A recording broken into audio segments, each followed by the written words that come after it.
नमस्कार साथियों, मैं अभय प्रताप विष्णु। आज हम पॉलिटी को आगे कंटिन्यू करेंगे। आज हम पढ़ेंगे, हम रेलेवेंट टॉपिक्स को हम पकड़ रहे हैं। हम अपना एक अलग सा कोर्स भी हम लॉन्च करेंगे, फैकल्टी भी लाएंगे हम, टेंशन मत लीजिए। अभी तो यहाँ से पढ़ लीजिए यहाँ से, ठीक है ना। राइट क्या होता है?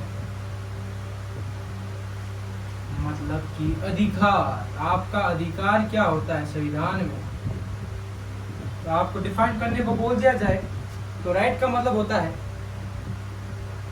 आपको, मुझे पता नहीं बट मैं थोड़ा बस उस किस्म का आदमी हूँ कि पहले दूसरों को सोचने लगे दूसरा क्या सोचता है। तो मैं आपको कहना चाहता हूँ कि मुझे ये जो आप समझिए, मैं डीपली भी पढ़ा सकता हूँ, मुझे आता है पढ़ाना, समझिए ना आप, मुझे आता है।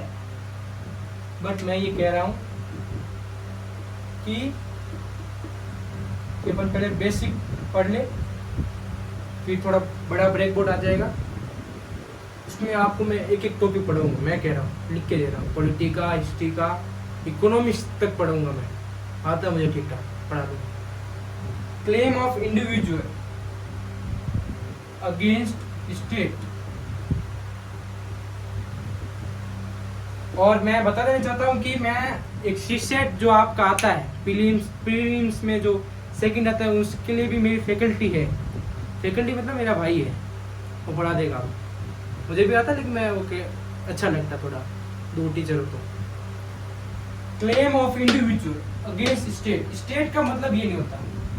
स्टेट का मतलब आपको पढ़ेंगे हम आगे, आपको स्टेट, नेशन, कंट्री क्या होता है। स्टेट मतलब राज्य, भारत एक राज्य है। यदि रिस्पेक्टिव स्टेट आए तो आप समझ लीजिए कि राजस्थान हो सकता है,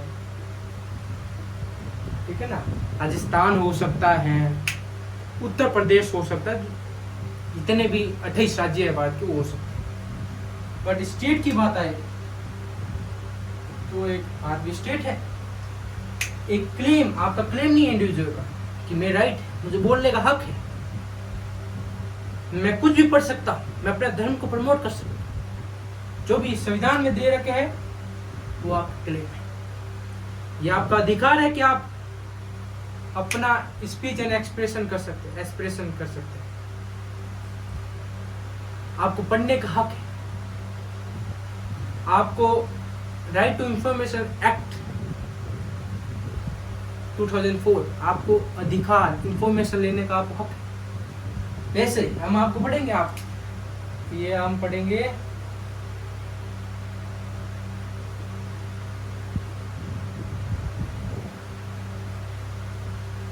बारह से 35 तक फंडामेंटल राइट्स, वो हम आगे पढ़ेंगे।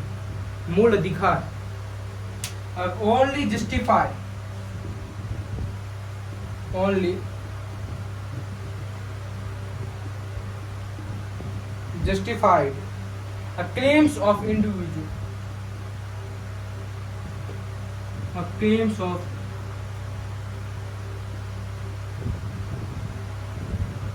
individuals, जैसे कि recognized by society, recognized by लो।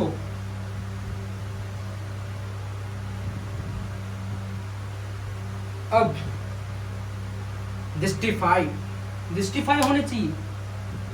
आपका अधिकार है, आप कहीं जा सकते हैं। आपका अधिकार नहीं है कि आप किसी के घर चले जाए। आपको अधिकार नहीं है कि आप किसी को थप्पड़ मार सकते हैं, आप किसी को गाली दे सकते हैं। आपको अधिकार है कि आप उसके विरुद्ध बोल सकते हैं, आप गाली देने का आपको अधिकार नहीं है। क्लेम ऑफ इंडिविजुअल मतलब आप, मैं, कोई और, आपके माता पिता, सब इंडिविजुअल में आते हैं। किसके अगेंस्ट? स्टेट, राज्य के अगेंस्ट, कि मेरा अधिकार है ये। जब तक आपके पास अधिकार नहीं होगा तो आपको कोई भी मूर्ख बना सकता है, तो आप सरकार के नीचे चले जाएंगे। आपको अधिकार होना जरूरी है। ये तो हार्ट होता है, पता है आपको? The heart of the constitution, constitution, संविधान का ये दिल है, राइट, समझे? Only justify of claim of individual, justified claims recognized by society, उनके द्वारा रिकॉग्नाइज होना चाहिए, उनके द्वारा एलो होना चाहिए। ये सही है भाई, सोसाइटी के बारे में एलो है, आप कुछ भी बोल सकते हैं, आप पढ़ सकते हैं, आपके ऊपर कोई भी व्यक्ति आपके ऊपर भेदभाव नहीं कर सकता on the base of region, sex, caste, gender, etcetera, race, किसी प्रकार से आपके ऊपर भेदभाव नहीं हो सकता। अब हम इसका एग्जाम्पल लेंगे।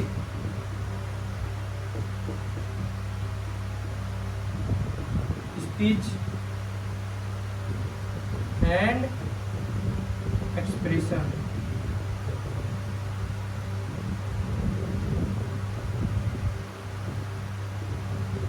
आपको बोलने का हक है, किसी को गाली देने का आपको हक नहीं है, ये लोग कहता है, ये कानून कहता है कि आप किसी को गाली नहीं दे सकते हो। आप मोदी जी के खिलाफ बोल सकते हो, लेकिन मोदी जी को गाली देने का आप हक नहीं। आप मोदी जी को के उनके पॉलिसी को आप अपोज कर सकते हो, लेकिन आप उनके पर्सनल लाइफ के बारे में नहीं बोल सकते, ठीक है?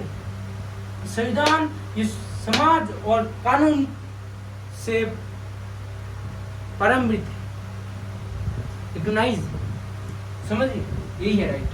तो वापस पढ़ लेते हैं। The claim of individual against state, राज्य के अगेंस्ट जो इंडिविजुअल के जो क्लेम होते हैं वो only justified claims of individuals recognized by societies and law, जैसे right of speech and expression। यही था साथ, ज्यादा कुछ हार्ड नहीं है। राइट क्या होता है, ठीक है ना? तो स्टेट हम आप आगे पढ़ेंगे, ठीक है? जय हिंद साथी।